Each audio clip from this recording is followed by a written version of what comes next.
Kampus adalah panggung akademik. Artinya, siapa yang punya kemampuan berretorika terbaik, maka dialah yang akan menjadi idola dan sumber inspirasi bagi yang lain. Teruslah asah kemampuan komunikasi Anda, karena suara Anda akan menjadi jembatan yang akan menghantarkan pikiran yang satu kepada pikiran yang lainnya. Terima kasih, nantikan kita di episode yang berikutnya.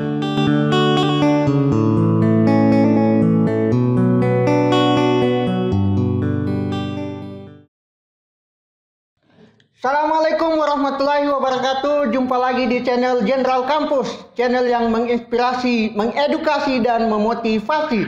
Dan seperti janji saya sebelumnya, pada episode sebelumnya kita akan membagikan tips and trik pada episode kali ini tentang bagaimana bisa percaya diri berbicara di depan umum dan juga di depan halayak tentunya. Dan kali ini pematerinya adalah kanda saya, Kakanda Sahrul, yang sudah tidak diragukan lagi kapasitas dan kapabilitas beliau dalam hal berbicara di depan umum. Bahkan beliau melahirkan beberapa orator-orator hebat yang tidak perlu diragukan lagi kepemimpinannya di dalam kampus. Dan Kanda Sahrul ini adalah Presiden Mahasiswa YN Palu tahun 2015. Oke, kali ini saya langsung ajukan pertanyaan kepada beliau, kira-kira gambaran umum daripada tips and trik supaya bisa berbicara di depan halayak banyak, dari yang tadinya kaku atau bahkan tidak bisa sama sekali untuk berbicara.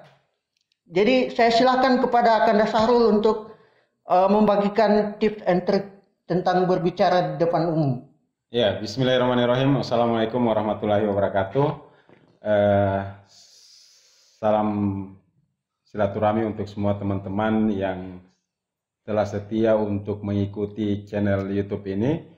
Alhamdulillah di video kita yang sebelumnya lumayan banyak yang nonton. Semoga video yang kita buat akan terus bermanfaat bagi teman-teman semua. Amin, amin, amin. Nah, sesuai dengan tema kita pada hari ini, bagaimana cara melatih kemampuan kita yang tadinya masih takut sama sekali, yang belum punya dasar sama sekali untuk bisa bicara di depan umum, bahkan bisa menjadi seorang komunikator yang hebat dan luar biasa.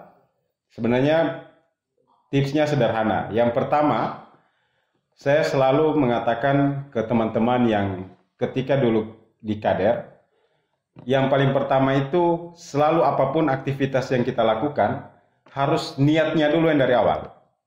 Yang pertama, niatkan ketika saya bisa bicara depan umum, kira-kira itu diniatkan untuk siapa.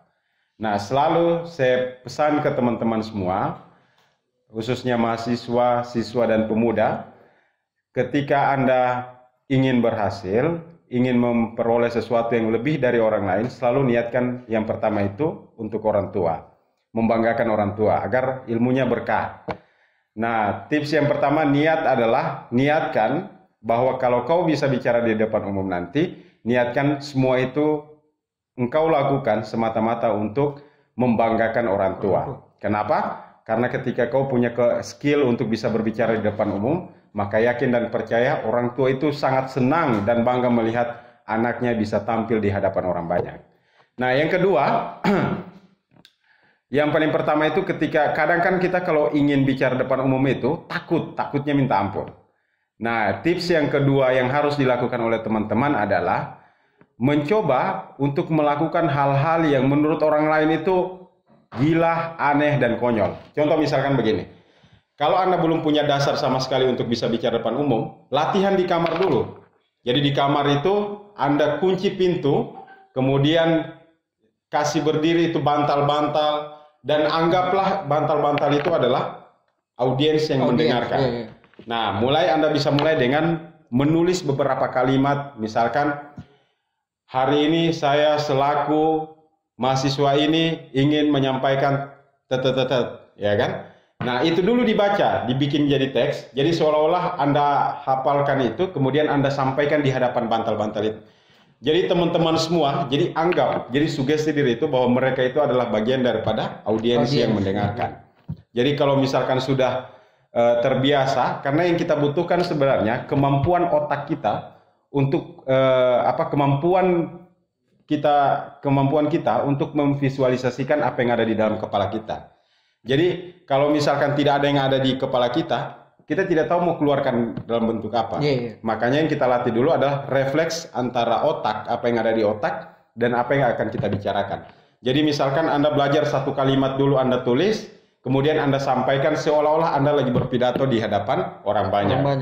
Nah, kalau misalkan itu Anda lakukan secara konsisten, misalkan pulang dari kampus, Anda baca makalah Anda, kemudian kasih berdiri bantal, anggap mereka itu adalah audiens yang sedang ingin mendengarkan. Jadi Anda sampaikan saja. Jadi saya di sini selaku pemateri ingin membacakan makalah ini, ingin menyampaikan materi ini. Jadi teman-teman semua, jadi seolah-olah Anda lagi berbicara terus. Itu dilakukan selama konsisten 3 hari. Secara tidak langsung Anda melatih refleks antara otak, kemudian divisualisasikan melalui ucapan. Atau perkataan. Nah, tips yang kedua, kalau misalkan Anda sudah lakukan itu, dimanapun Anda berada, entah di kamar mandi, di atas motor, itu lakukan terus. Jadi seolah-olah di atas motor sambil bawa motor itu. Jadi teman-teman semua, hari ini saya Iqbal ingin menyampaikan bahwa jadi itu terus diulang-ulang. Terus ulangi terus itu. Nah, kalau misalkan itu Anda terus ulangi, maka yang refleks tadi yang saya maksudkan antara otak, apa yang ada di kepala dengan yang divisualkan melalui mulut itu mulai akan terbiasa. Jadi sesuatu yang Anda ulang secara terus-menerus itu akan menjadi kebiasaan Anda, sehingga dalam apapun yang ada di isi kepala kita yang ingin kita ucapkan itu akan mulai plong dengan sendirinya. Nah, yang ketiga, Anda perlu lingkungan. Nah, lingkungan yang saya maksud adalah, saya selalu sarankan kalau mau berhasil di dalam kampus sebagai seorang orator, aktivis, atau seorang organisatoris yang hebat, Anda harus punya organisasi. Kenapa? Karena di organisasi itu Anda punya banyak teman yang kira-kira bisa Anda ajak untuk membantu Anda untuk melatih kecakapan Anda dalam berbicara. Jadi manfaatkan setiap momen-momen, ya kan? Misalkan lagi rapat, usahakan Anda harus berbicara di setiap momentum. Misalkan rapat, meskipun Anda hanya bilang salam saja. Jadi assalamualaikum warahmatullahi wabarakatuh. Tutup ulang, waalaikumsalam warahmatullahi wabarakatuh. Jadi semata-mata Anda melatih mental. Jadi meskipun tidak ada yang Anda ingin bicarakan, meskipun hanya ucap salam saja, karena yang dibutuhkan untuk bisa berbicara depan umum itu adalah mengalahkan mental untuk takut, ya kan? Untuk takut berbicara di depan umum. Nah, yang selanjutnya pasti yang ada di pikiran kita, kenapa kita tidak mau berbicara di depan umum? Karena takut ditertawakan. Nah, harusnya syarat untuk bisa menjadi orator yang hebat itu ya harus berani ditertawakan dulu. Jadi misalkan Anda ada di dalam ruangan kelas, ada dosen yang masuk, tiba-tiba dikasih sesi tanya jawab, ya kan?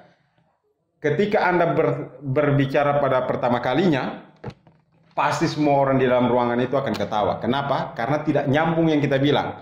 Karena terlalu banyak terus karena ketakutan, jangan sampai, akhirnya sudah sembarang yang keluar. Jadi ketika Anda satu kali ditertawakan, itu modal terbesar sebenarnya untuk bisa berbicara di depan umum.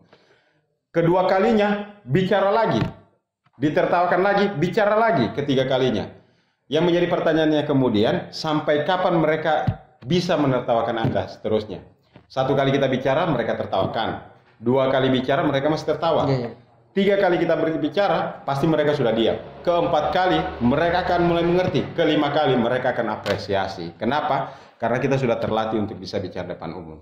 Nah, manfaatkan semua momentum-momentum. Makanya saya bilang, kalau Anda berorganisasi, organisasi betul-betul. Setiap diundang rapat, usahakan datang. Dan setiap Anda datang rapat, usahakan Anda harus mengambil waktu untuk berbicara. Meskipun tidak menyumbang ide, hanya datang salam saja. Paling tidak mental yang tadinya itu takut-takut sama sekali. Misalkan rapat kali ini dihadiri oleh 10 orang. Rapat kedua dihadiri oleh 20 orang. Rapat ketiga dihadiri oleh 30 orang. Nah, secara tidak langsung mental kita itu akan terlatih di situ. Iya kan? Nah, jadi saya mau bilang ke teman-teman, semakin banyak Anda ditertawakan, semakin lakukan hal itu. Mungkin hari ini mereka akan tertawakan Anda. Dan Anda pasti ditertawakan oleh hanya segelintir orang yang ada di dalam ruangan kelas. Tapi yakinkan kepada mereka, 1 bulan dari sini saya lakukan ini secara konsisten, latihan ini secara konsisten. Yakin dan percaya 1 bulan kemudian, di setiap apa yang keluar dari mulut saya, itu akan dikonversi menjadi tepuk tangan Anda semua. Jadi gitu. Jadi kalau misalkan ditertawakan, memang kita butuh itu. Saya juga dulu, karena tidak bisa berbicara depan umum, ditertawakan oleh teman-teman. Tapi saya pastikan, suatu saat nanti ketika saya berbicara, bukan lagi Anda tertawakan, tapi Anda akan bertepuk tangan di setiap untaian kata yang keluar dari mulut saya. Gitu. Nah, yang keempat adalah banyak-banyak membaca. Yang membaca dalam artinya membaca kata-kata ilmiah. Anda bisa searching di KBBI atau di Google. Jadi perbendaharaan kata Anda itu harus banyak kalau mau jadi orator yang hebat. Jadi kalau semakin banyak perbendaharaan kata kita, itu semakin menarik kita untuk berbicara depan umum. Misalkan contoh begini, ada pernyataan yang pertama ya, coba kita bandingkan mana yang bagus. Misalkan, bagaimana cara kita untuk menghidupkan tradisi-tradisi di dalam kampus? Itu paragraf yang pertama. Yang kedua, kita ganti dia dengan kata ilmiah. Bagaimana cara kita untuk merevitalisasi agar diskusi-diskusi di dalam kampus bisa dihidupkan. Jadi kata menghidupkan dengan revitalisasi itu sama. Sama, iya. Tapi karena dia dipakaikan kata ilmiah, akhirnya terlihat lebih bagus. Ya, makanya saya sarankan ketika Anda sudah terbiasa untuk yang tadi tips pertama melatih kemampuan memvisualisasikan apa yang ada di dalam kepala kita, kemudian dilatih mental kita, biar saja ditertawakan, lakukan terus sampai dorang bosan untuk menertawakan kita. Nah, yang ketiga adalah mencari lingkungan tadi dengan organisasi atau perkumpulan di dalam ruangan. Yang keempat itu adalah menambah perbendaharaan kata. Yang kelima itu memperbanyak jam terbang. Mulai sekarang Anda harus sudah banyak belajar. Usahakan bawa materi di komunitas kecil dulu, mungkin dari 5-6 orang teman-teman diajak di kos, ya saya mau bawa materi, coba dengarkan, setelah itu evaluasi terus. Jadi setiap kali habis bawa materi dimanapun, evaluasi diri. Habis pidato dimanapun harus harus dievaluasi lagi, supaya kita tahu di mana titik-titik kelemahan kita, kesalahan kita, sehingga ke depan bisa diperbaiki. Itu kira-kira tips awal dari saya. Dan satu kuncinya untuk menyukseskan 5 tips tadi itu, kuncinya adalah harus dikerjakan. Gitu. Ya, baik teman-teman atau sahabat-sahabat kampus yang di luar sana. Jadi itu dia tadi beberapa gambaran-gambaran umum atau tips-tips dari Kakanda Sahrul tentang bagaimana melatih mental untuk bisa berbicara di hadapan umum. Tapi lanjut lagi, saya akan membacakan beberapa pertanyaan dari sahabat-sahabat kampus yang masuk di Instagram @general_kampus. Itu saya akan coba bacakan dari @alfit mawali. Cara agar tak jenuh dalam belajar, Kanda. Silakan dijawab. Iya, kalau tidak ingin jenuh dalam belajar, yang pertama kita harus merasa bahwa menjadi orang yang tidak punya pengetahuan itu adalah sesuatu yang rugi. Ya kan? Yang kedua, kita butuh untuk mencari bahan motivasi diri. Misalkan kita butuh teman-teman lain untuk sama-sama kita jadikan sebagai media kita untuk belajar. Jadi kalau kita berada dalam satu lingkungan, misalkan organisasi, di mana semua teman-teman di dalamnya punya visi yang sama untuk berubah dari yang tidak tahu menjadi tahu, maka dengan sendirinya ketika kita malas akan ada yang ingatkan. Ketika kita malas akan ada yang ajak, ya kan? Maka lingkungan itu yang kita butuhkan. Dan memang kalau belajar sendiri itu jenuhnya cepat. Tapi kalau kita beramai-ramai, maka kita akan lebih punya keinginan untuk bisa terus belajar dan terus belajar. Kenapa? Karena kita merasa, temanku yang ini sudah hebat dia bisa kuasai isu yang ini. Dia yang ini sudah kuasai tema ini. Nah, saya apa? Nah, secara tidak langsung kita akan termotivasi dengan sendirinya, ya kan, untuk terus belajar. Yang ketiga, mulai sekarang coba Anda pilah-pilah, misalkan Anda sebenarnya mampunya di disiplin keilmuan apa. Misalkan kalau misalkan Anda baca buku filsafat terus masuk, tidak masuk, berarti Anda perlu cari misalkan, oh kayaknya saya suka baca-baca bacaan politik. Nah, kalau politik masuk berarti di situ. Nah, itu yang terus difokuskan. Gitu. Jadi cari kira-kira tema apa yang Anda sukai dan otak Anda itu lancar untuk menerima itu.